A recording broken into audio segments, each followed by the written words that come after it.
Selamat pagi, kita jumpa lagi dalam Hello Malaysia, dan hari ini Hello Malaysia akan memperkatakan satu lagi topik yang barangkali akan menarik perhatian saudara penonton yang sedang menyaksikan Hello Malaysia hari ini. Dan menjelang Aidilfitri ini, pastilah jalan raya kita sekarang ini mungkin sudah pun sesak sekarang ini, lebuh raya, jalan raya, dan kita harapkan saudara akan berhati-hati ketika memandu di jalan raya.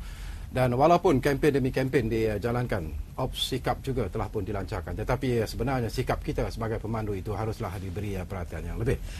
Mungkin perjalanan kita akan selamat ke destinasi yang kita idam-idamkan. Baiklah, hari ini seperti saya katakan, kita akan membincangkan satu topik yang tidak ada kena-mena dengan Hari Raya sebenarnya, tetapi kita anggap sebagai satu topik yang menarik juga untuk kita perkatakan di Hello Malaysia hari ini. Tajuk kita ialah Melaka, destinasi antarabangsa.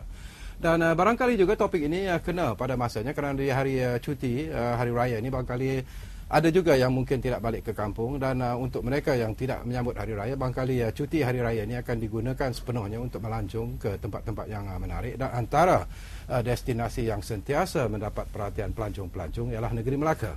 Jadi inilah kenapa kita bawa topik Melaka, destinasi antarabangsa. Dan kita juga sebenarnya hari ini memberi bonus kepada penonton-penonton yang kebetulan menyaksikan Hello Malaysia yang ada di rumah sekarang ini. Barangkali ingin memanggil kami di 0326937008. Itu dia nombor yang sudah pun tertera di kaca TV anda. Anda boleh mengemukakan apa saja soalan berkaitan dengan Melaka, destinasi antarabangsa, ataupun sekiranya tak mau bercakap tentang Melaka, ingin mengucapkan, menyampaikan ucapan selamat Hari Raya, kami memberi peluang sebenarnya kepada anda untuk memanggil kami di Hello Malaysia dan barangkali ingin menyampaikan ucapan selamat Hari Raya kepada sesiapa saja. Itulah bonus yang kami berikan kepada anda, penonton-penonton setia Hello Malaysia. Baiklah, dua tetamu yang sudah pun berada di studio bersama dengan saya hari ini ialah Datuk Dr. Alex J di sebelah kiri saya ini, yang merupakan Ketua Pegawai Jalan Berhad. Jadi Datuk, apa khabar? Khabar baik. All the way from Melaka, Datuk, ya? Ya. Jadi jalan tadi macam mana, Datuk? Tadi bila datang masuk ke Kuala Lumpur memang sesak. Tapi saya ingat lagi 2 hari memang Kuala Lumpur memang senyap lah. Yalah, tak ada kereta, tak banyak kereta lah. Dan abang kali inilah ketika dan masanya di mana penduduk-penduduk ibu kota sekarang ini, Datuk, sudah mula balik ke kampung untuk menyambut Hari Raya. Dan di ujung sana ialah rakan kita Kapten Bersara Abdul Malik Hamid, yang merupakan juga penasihat pemas. Kapten tak balik? Saya rasa Kapten mana? Orang Melaka? No, saya orang Terengganu. Oh, jadi tak balik Terengganu? Tidak balik Terengganu. Oh, rugi juga Kapten, kerana tol katanya free daripada pukul 12 malam sampai pukul 4 pagi nanti. Tak apa, Kapten, kita akan membincangkan tentang topik ini. Topik yang menarik sebenarnya kerana Melaka, seperti yang mana kita ketahui lah, merupakan bandaraya bersejarah. Dan kemudiannya Melaka juga telah pun diiktiraf oleh United Nations ataupun Pertubuhan Bangsa-Bangsa Bersatu sebagai bandar warisan. Jadi itu merupakan satu pengiktirafan yang cukup kuat bagi menarik pelancong-pelancong ke Melaka, dan peninggalan sejarah, monumen sejarah yang ada di Melaka sejak daripada zaman Kerajaan Melayu Melaka, sejak daripada zaman Portugis, zaman Belanda dan sebagainya, masih lagi ada, dan itulah daya tarikan yang cukup istimewa. Tetapi bagi Datuk Dr. Alex sendiri, bagaimana Datuk melihat tentang perkembangan industri pelancongan di negeri Melaka sendiri itu? Memang setakat pada masa ini Melaka memang ada 8 juta pelancong setiap tahun. Tetapi kerana last year tu perubahan macam ISOS Malaysia, ada banyak perubahan sudah buat.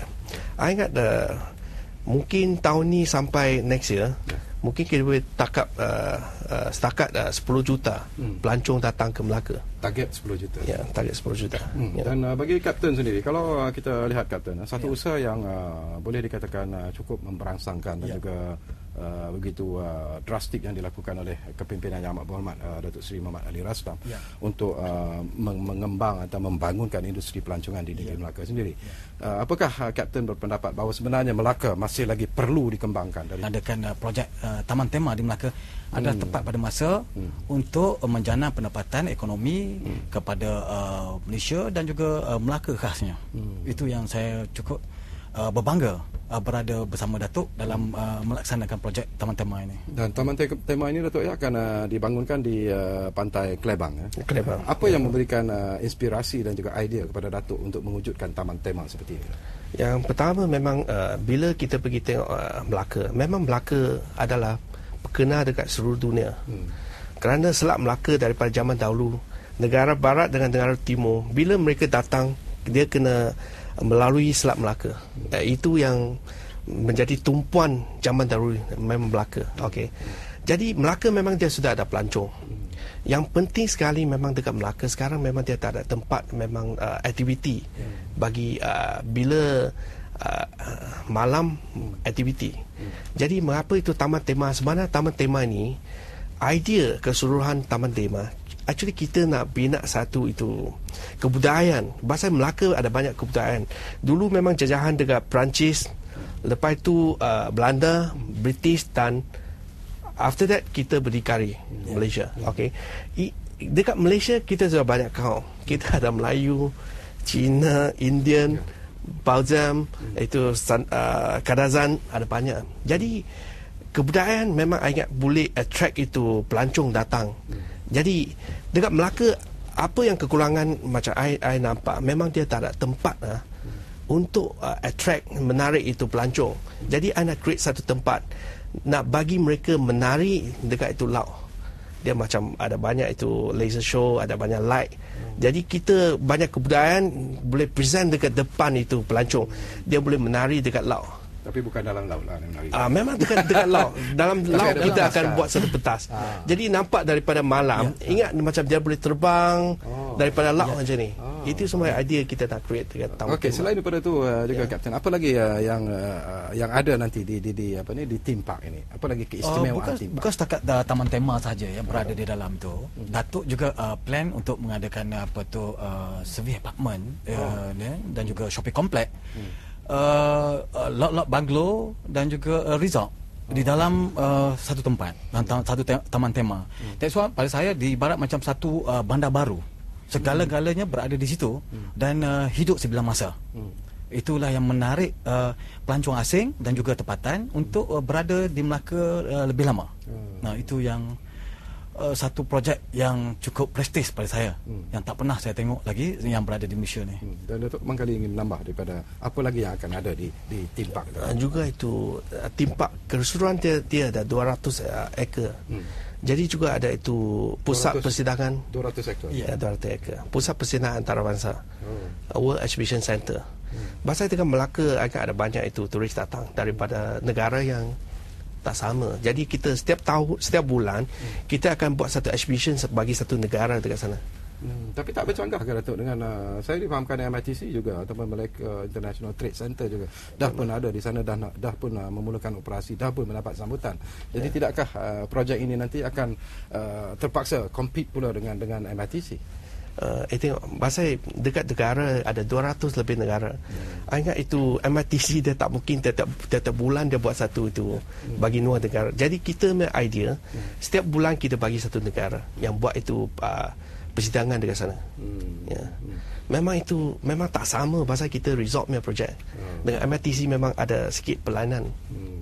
Dan dari segi untuk menarik pelancong itu sendiri Kapten, target sebenarnya bagi Empire Property ini siapakah yang menjadi target untuk menarik mereka datang ke Melaka melalui projek ini? Bukan orang tempatan di Malaysia sahaja, sebab dia berbeza yang tidak ada di projek seperti ini di negeri-negeri lain. Dan kita tengok ramai daripada Timur Tengah dan juga Singapura yang datang ke Melaka just untuk melihat warisan sejarah sahaja, dan akhirnya dia tidak akan mengulangi kedatangan dia.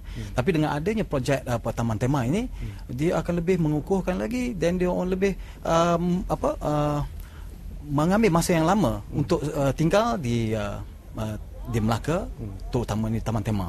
Itu yang kelebihan apa yang Datuk Elek ciptakan. Selain daripada segala kemudahan yang disediakan Datuk, saya juga tertarik hati bila Datuk sebut tentang servis apartmen dan sebagainya. Dan sudah pastilah servis apartmen ini juga akan dijual kepada publik, kepada orang ramai. Tetapi yang menjadi persoalan yang selalu dipersoalkan ialah bila ada servis apartmen seperti ini, kerana sudah pun terbukti misalnya pada satu projek yang ada di Melaka sekarang ini, pembelinya bukanlah rakyat Malaysia, tetapi daripada negara-negara jiran kita, mungkin daripada Hong Kong, daripada Singapura khususnya. Jadi tidakkah Datuk melihat ini juga akan memberi sedikit kesan kepada orang-orang Melaka sendiri yang mungkin tidak mampu sebenarnya untuk membeli servis apartmen ataupun apa-apa projek perumahan yang ada dalam kawasan itu nanti? Jadi apa Datuk lihat, apakah ini akan menimbulkan sedikit konflik di kalangan orang-orang Melaka sendiri, mungkin akan komplain dan sebagainya? I ingat ini pasal itu, bila ada apa projek memang bagus bagi Melaka. Tetapi memang sekarang apa yang kita resort main projek, kita memang target memang luar negara dan orang luar negara, orang asing yang beli itu projek dekat kita. Jadi memang attract mereka dekat bahasa negara kita juga, kita ada itu MM2H, Malaysia My Second Home. Jadi dia boleh beli satu rumah daripada sampingan itu, dia akan dapat itu Malaysia My Second Home. Mungkin dia retire sini atau dia nak duduk dari sini. Macam tadi cakap itu, ada apa konflik dengan orang tempatan, mungkin dia akan buat komplain. I ingat ini memang bukan setakat ini bukan masalah. Jadi memang sudah pun bahasa tengok dekat Melaka, biasa bahasa Melaka itu tempat lagi luas. Biasa mereka nak beli itu double story atau single story. Jika apartment dalam idea mereka macam orang Ipoh, you ada apa apartment atau suite apartment, memang setakat ini juga mereka